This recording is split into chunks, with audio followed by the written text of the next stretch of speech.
अस्सलाम वालेकुम। आज 24 दिसंबर है, जुमेरात का दिन है और आज हम लेक्चर 4.13 रिकॉर्ड कर रहे हैं। अब तक हम टू डायमेंशनल मोशन पढ़ते हुए आ रहे हैं, जिसमें सर्कुलर मोशन हम पढ़ रहे हैं।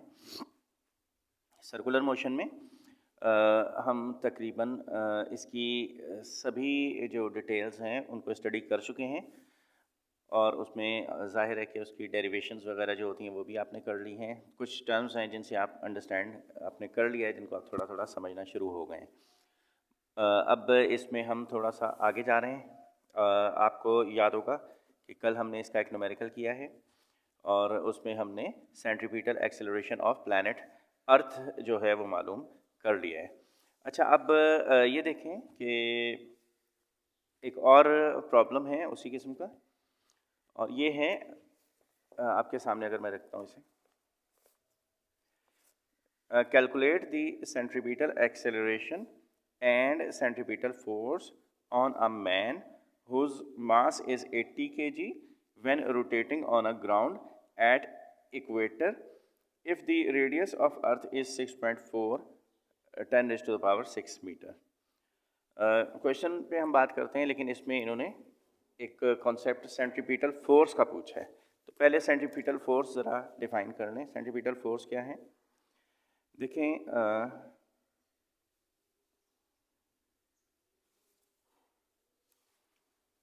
सेंट्री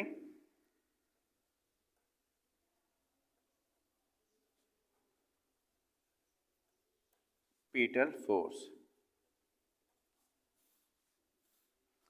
जब भी दायरे में कोई ऑब्जेक्ट हरकत करता है, when a body moves in a circle then there exists a force। अच्छा, होता क्या है? कभी आप गौर करें कि जब आप सर्कुलर मोशन परफॉर्म कर रहे होते हैं तो अगर आपके अपने हाथ में कोई रस्सी और उससे कोई ऑब्जेक्ट बंधा और आप उसे घुमा रहे हैं, तो आपने गौर किया होगा कि आप जब हाथ की फोर्स लगाते हैं तो उसकी डायरेक्शन टुवर्ड्स सेंटर होती है, लेकिन ऑब्जेक्ट रोटेट कर जाता है, वो सेंटर की तरफ नहीं आता है। ये जो फोर्स होती है जो कि किसी रोटेटिंग ऑब्जेक्ट पर सेंटर की तरफ अप्लाई होती है, इसे सेंट्रीपिटल फोर्स कहते हैं। The force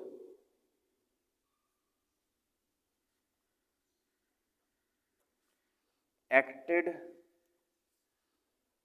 upon a body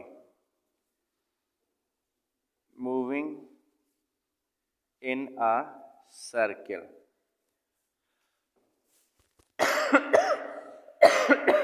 वो फोर्स जो कि एक ऑब्जेक्ट पर अप्लाई होती है जो कि सर्कल में मूव कर रहा हो।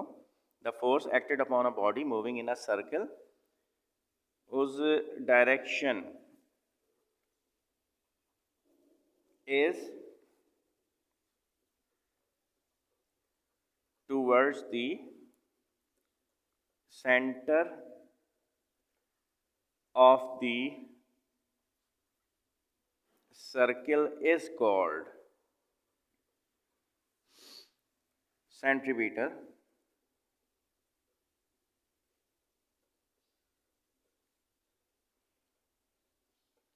फोर्स। ऐसी क़ुव्वत ऐसी फोर्स जो किसी घूमते हुए ऑब्जेक्ट पर अप्लाई होती है और उसकी डायरेक्शन सेंटर की तरफ होती है, इसे सेंट्रीपिटल फोर्स कहते हैं। इट इज़ रिप्रेजेंटेड बाय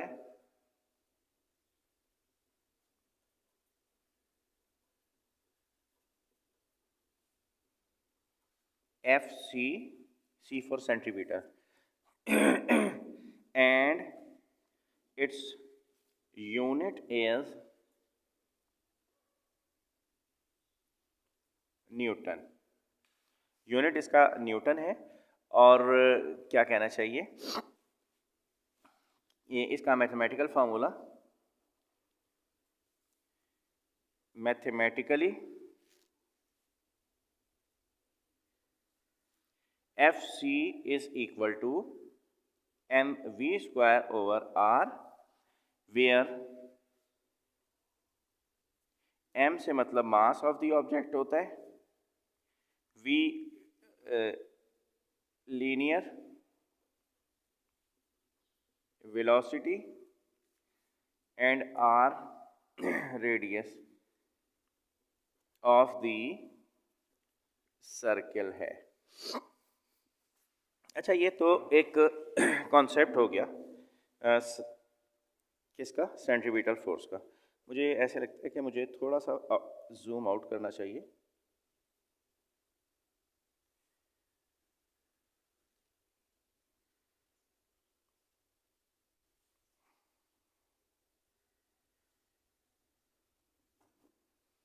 ताकि पेज आपको पूरा पूरा दिखाई दे।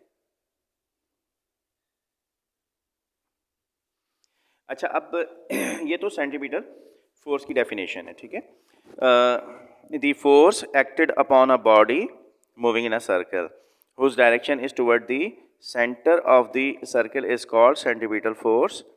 It is represented by F C and its unit is newton. Mathematically F C is equal to M V square over R होती है, जहाँ मास से मतलब एम से मतलब मास है, वी फॉर लीनियर वेलोसिटी है और R for radius of the circle होता है।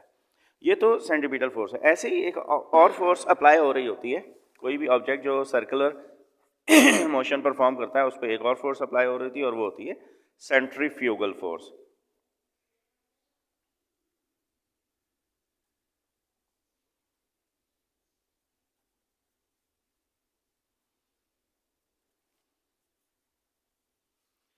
एफ जी से इसे रिप्रेजेंट करते हैं। It is the force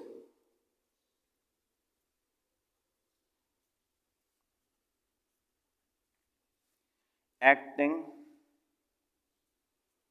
on a body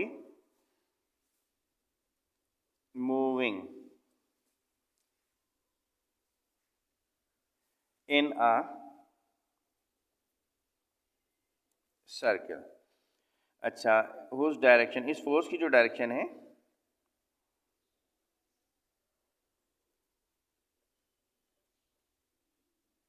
away from the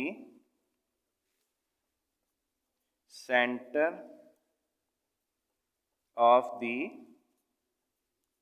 circle. ये सेंट्रीफ्यूगल फोर्स है।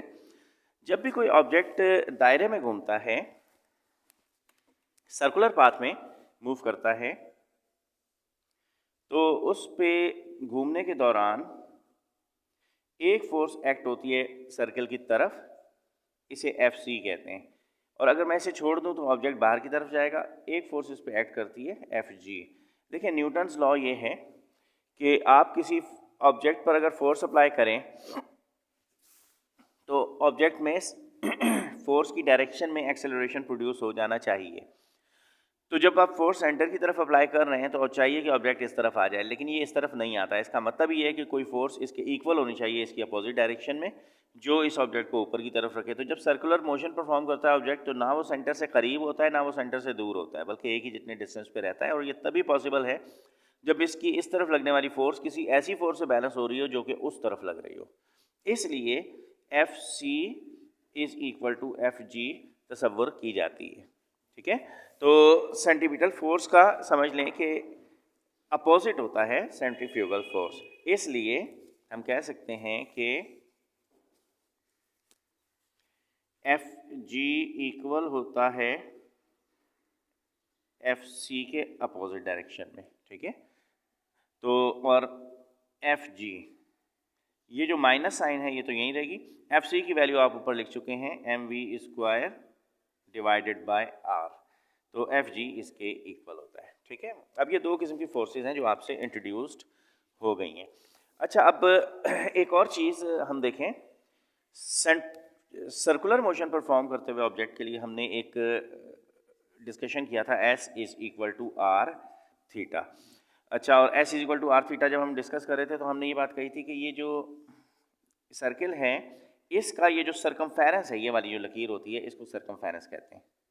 इस सरकमफेरेंस पे अगर कोई भी डिस्टेंस हो, फर्ज करो यहाँ से लेके यहाँ तक, तो इसे एस से ज़ाहिर किया जाता है, यानी आर्क लेंथ कहते हैं इसे, ठीक है। अब ये आर्क लेंथ है।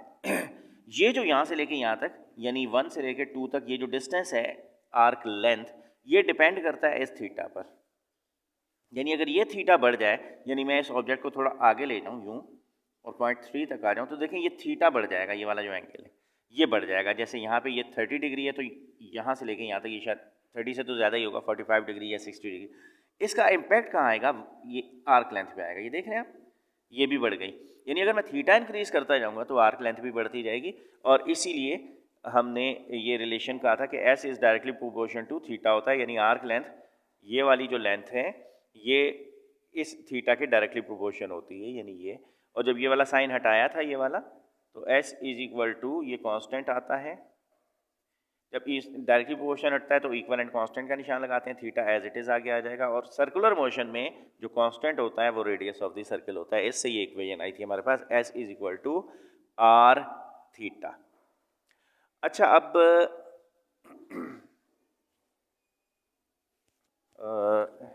जब कोई ऑब्जेक्ट पूरा एक सर्कल कंप्लीट करता है, तो सर्कल कंप्लीट करने में उसका जो टोटल सरकमफेरेंस होता है वो 2 पाई आर के इक्वल होता है, ठीक है।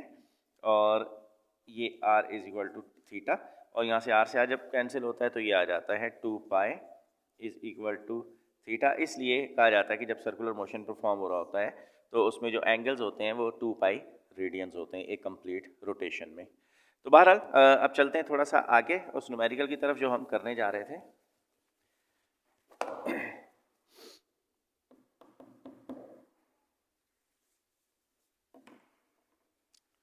देखें जी, ये क्वेश्चन है, calculate the centripetal acceleration and centripetal force on a man whose mass is 80 kg when resting on the ground at equator if the radius of the earth is 6.4 10 raised to the power 6 meters। ये तो question है आपका, ठीक है। अच्छा, अब मैं अगर इसे एक्सप्लेन करना चाहूँ तो कैसे ये एक्सप्लेन होगा। ये फर्ज करो कि ये प्लैनेट अर्थ है,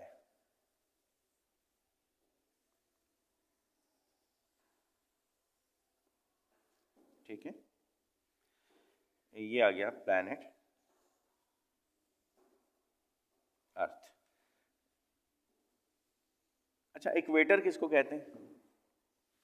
ये जो लाइन होती है जो डिवाइड करती है ज़मीन को दो हिस्सों में, ये इक्वेटर हो गया, ठीक है। पाकिस्तान भी इसी के ऊपर है, इक्वेटर, उर्दू में खत्ते इस्तवा कहते हैं, ठीक है।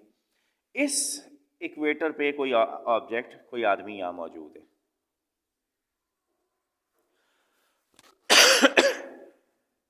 ठीक है। यानी अगर कोई ऑब्जेक्ट में मेरे पास यहाँ ना कोई क्रिकेट बॉल टाइप की चीज़ अवेलेबल नहीं है, वरना मैं उसे घुमा के दिखाता। अब फर्ज करो कि ये ज़मीन है, ठीक है। अच्छा, ये बहुत करीब हो जाता है, ठीक है। और ये कोई सर्कुलर ये जैसे ये पाथ है गोल, ये गोल पाथ, इसमें इक्वेटर की अगर मैं लाइन ड्रॉ करना चाहूँ तो शायद वो ये ऐसे आएगी ना बीच में, ये तो पता नहीं अभी नज़र आ रही है या नहीं आ रही। हाँ, ये देखें, ये वाली लाइन है, ये इक्वेटर है। इस इक्वेटर पे ये जो निशान है, समझ लें ये कोई आदमी खड़ा है। अब अगर मैं इसे घुमाऊँ ऐसे,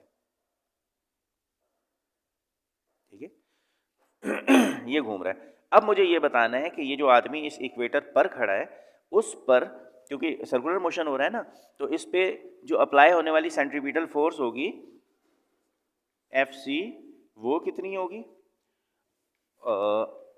यानी इस ऑब्जेक्ट पर अप्लाई होने वाली FC सेंट्रीपिटल फोर्स जो सेंटर की तरफ अप्लाई होती है वो कितनी होगी, और दूसरी सेंट्रीपिटल एक्सेलरेशन कितना होगा, ये चीज़ बतानी है। अच्छा, अब एक चीज़ तो आप अपने जहन में रखें कि ये जो, अच्छा मैं डस्टर लाया था मेरे ख्याल में और कहीं मैंने इधर उधर रख दिया, आय हाय। अच्छा, ये देखें, AC मालूम करने का तरीका होता है V² डिवाइडेड बाय R, और FC मालूम करने का तरीका होता है MV² ओवर R। या तो ऐसे मालूम करते हैं, या क्योंकि ये जो V² ओवर R AC के इक्वल होता है, ऐसे भी हो सकता है। ये सेकंड लॉ ऑफ मोशन है, F is equal to MA होता है, और अगर सेंट्रीपिटल फोर्स मालूम कर रहे हैं तो FC is equal to MAC लिख देंगे, ठीक है। अच्छा, अब ये देखें, ये एक्सेलरेशन आप ऐसे मालूम करें और फोर्स आप ऐसे मालूम करना है, ठीक है। तो अब पहले तो AC मालूम करना है, और AC मालूम करने के लिए ये लीनियर वेलोसिटी पता होनी चाहिए। रेडियस ऑफ अर्थ हमें मालूम है, क्योंकि उसने बता दिया कि ज़मीन पर खड़ा है तो ज़मीन जब घूमती है तो ज़मीन अपने रेडियस पर ही घूमेगी। अच्छा, अब मैं इस क्वेश्चन पहले आपने अपने पास लिखना है, ठीक है। कॉपी पे जब असाइनमेंट आप जमा करें न्यूमेरिकल ज़रूर लिखा करें। ये सॉल्व्ड एग्जाम्पल है आपकी बुक में, और इसका नंबर शायद मैंने नहीं लिखा है। तो calculate the centripetal acceleration and centripetal force on a man whose mass is 80 kg when resting on the ground at equator if the radius of the earth is 6.4 10 की पावर 6 मीटर्स। ये question है। पहले इस question को आपने लिख लेना है, और लिख लेने के बाद हम इसका सॉल्यूशन करते हैं। तो अब देखें, मैं इस डेटा को देख देख के इस क्वेश्चन को सॉल्व करने की कोशिश करता हूँ। तो सबसे पहले क्वेश्चन मेरे पास से बंद हो गया है, 1 मिनट मैं इसे ओपन कर लूँ, फिर हम इसे शुरू करते हैं।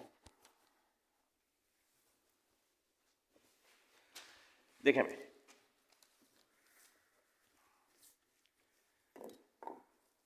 सबसे पहले तो अपनी आसानी के लिए अगर मैं चाहूँ तो इस जगह पर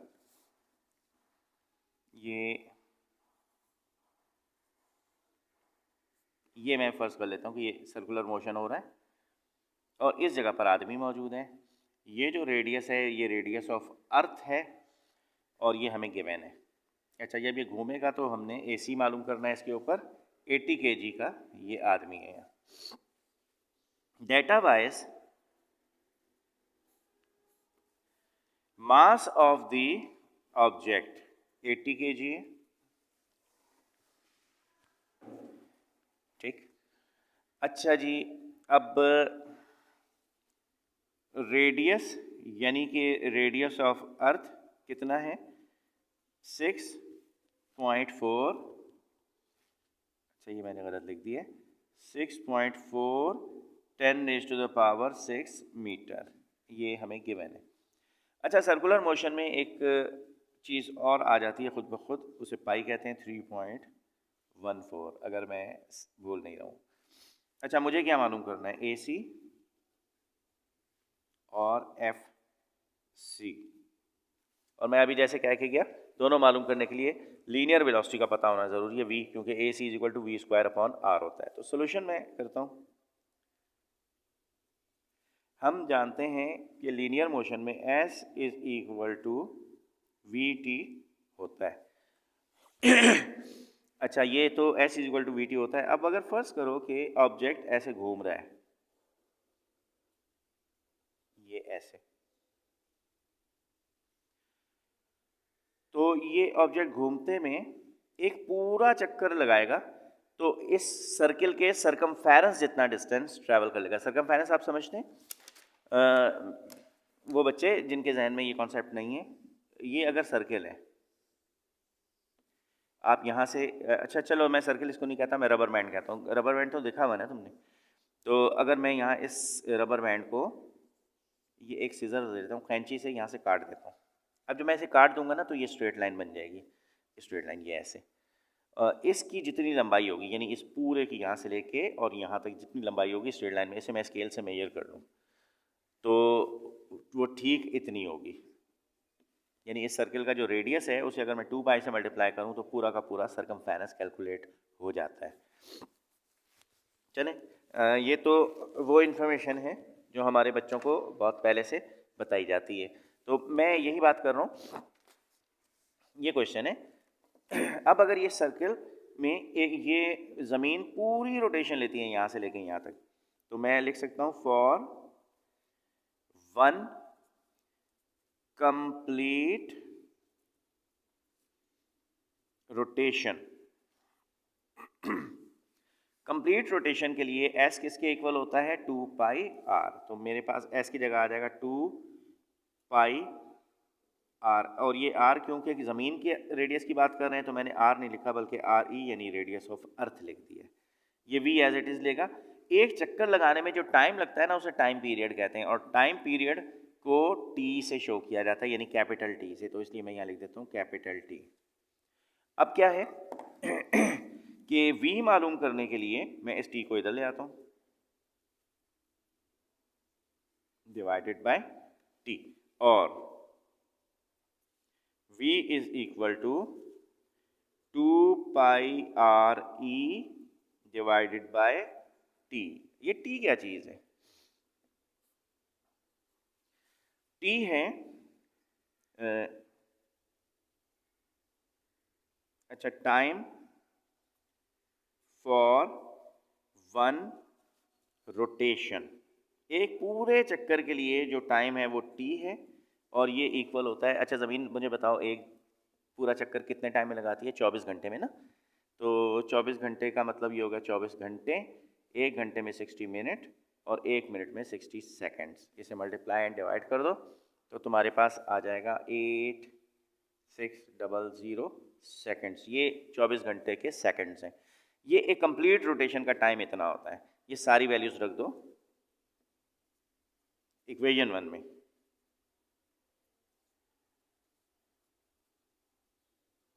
तो इक्वेशन 1 क्या आ जाएगी भाई आपके पास? ये v है, 2 पाई लिखा हुआ है, 2 पाई की वैल्यू होती है 3.14। अच्छा ये नज़र आ रहा है आपको ऊपर? ये 2 के साथ मल्टीप्लाई हो रहा है, पाई की जगह मैंने इसकी वैल्यू लिख दी।